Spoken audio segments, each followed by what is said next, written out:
say hit the brakes. If you don't, me, you, and Meth Man, just keep it moving. Are you ready? Yeah, I hadn't seen that before. Cheese. Well, thank you for watching the program. Well, I don't know. Maybe I turn it off by then. Forbes came out with a list of the most richest college football programs. Keep it moving or hit the brakes.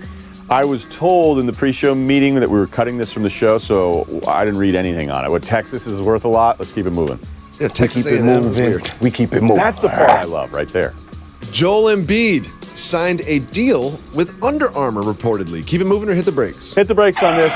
Embiid is probably, as popular as anybody other than LeBron on social media. Mm-hmm. But Under Armour's had this weird run the last couple of years, not to go all stock price on you. And think how lucky they've gotten. They hit on Steph.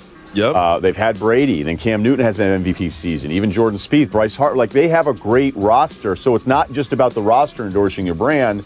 I'd be great. I'd love to see Under Armour have a little comeback from the last couple of years. I just don't know if kids are going to buy the big man shoe, because that's always been the problem. That's always the thing. And I wore the Steph Currys a couple years ago, and they were excellent. And just from a performance standpoint, the Steph Curry shoes have kind of dipped a little bit, and also in sales. And again, why can't big men sell shoes? And if there ever was a big man that could sell shoes, it would be Joel Embiid. Do you agree? Yeah, I think it would be Embiid, unless it were. And you almost have to be this character beyond just a great basketball player. And that's why Shaq kind of had a chance. But, how many Shaq retro Reeboks are you buying? 0. I'll wait. By the way, wait a minute. You're saying the decline in the Steph shoe dipped off, or the decline in your game?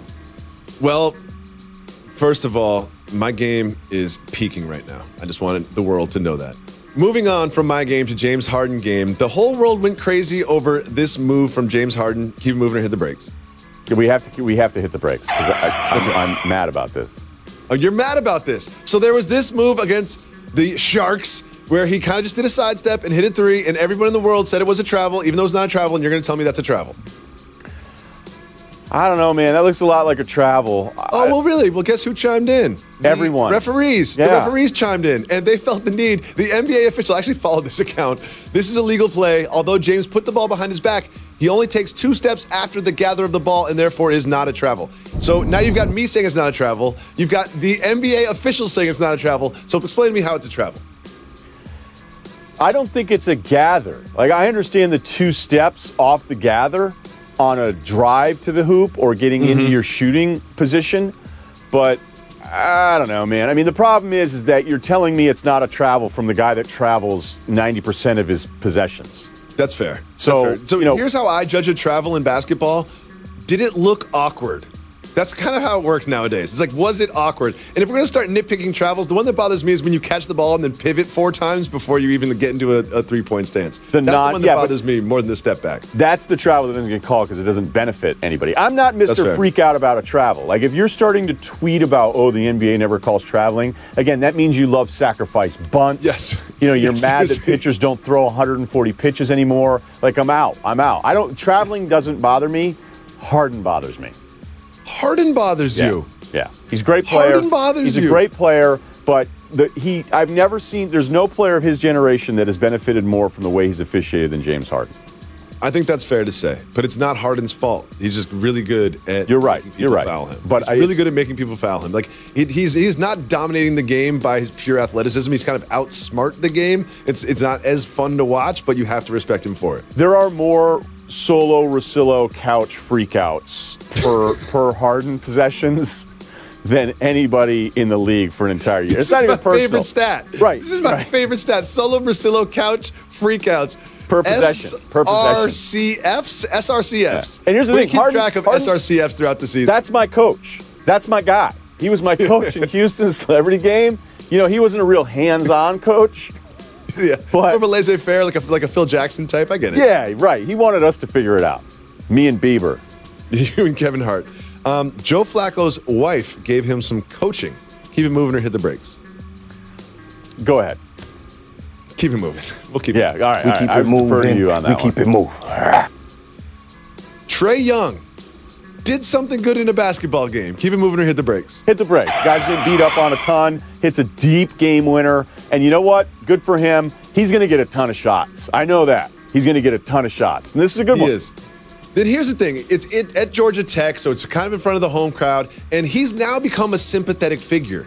because everyone is just saying the Atlanta Hawks traded Luka Doncic essentially for Trae Young. And you and I did the draft together, and we were both just astonished, disgusted by this move. And now it's just like everyone's just waiting for Trae Young to fail and loving Luka Doncic. And now he's become a sympathetic figure. Like, I'm rooting harder for Trae Young's success than Luka Doncic's success just because of the way the world has turned on him. Do you feel the same way? I'm not going to go that far, but I like where you're going with this, because you're right. Like, whenever I'm kind of that guy, after a while, I'd be like, wait a minute, everybody wants this. Well, I'm going to go stand over here. I'm going to want the different thing now. I still think it was a terrible pick because I know the backstory of how this went down and the motivation behind it.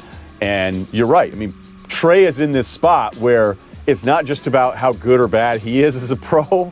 It's more about what Doncic ends up becoming. So, yeah, I am. I guess I'm saying, like, I'm there with you. I'm not rooting against him or anything like that. Like, we just started the segment saying, like, I'm happy he hit this shot because it's been so negative for him the whole time. It looked bad during the summer league and all that. But I don't know. He's going to get a lot of shots. I'll say that again. Yes. So someone went to one of those, like, haunted house scare things, these things in the Halloween season, and he got stabbed for real. Keep it moving or hit the brakes. Dude, hit the brakes. Are you kidding me? Just okay. So I believe it was in Nashville. And these things, it's like a haunted house and people jump out at you or whatever. Yeah, and dude got stabbed for real. For real stabbed. Do you hear the backstory on this and how this went down? Because I'm like, how does that happen? So you go, well, what are you doing tonight? Be like, I picked up some part-time shifts at the haunted house. Be like, why are you bringing a knife? Be like, it is haunted. If you bring a knife, you're going to use the knife. These things, I've been to these things before, and I've seen these people break character.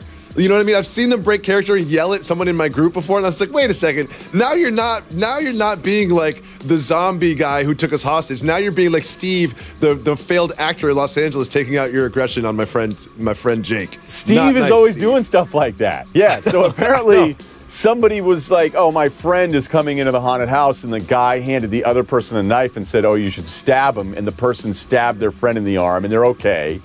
And they're like, what? Oh, my God, the knife is real. And the other guy was like, the person who actually did the stabbing didn't know the knife, thought it was a prop knife. I know this will surprise you, but I had a group of friends that maybe... I am surprised you had a group of friends. Right. We can start there.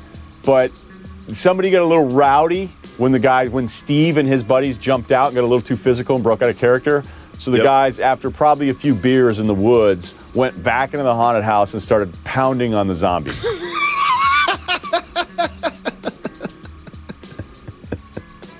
Imagine, why do you have a black eye? Well, what happened was I was working at this haunted house. I scared a guy who was with Ryan Russillo.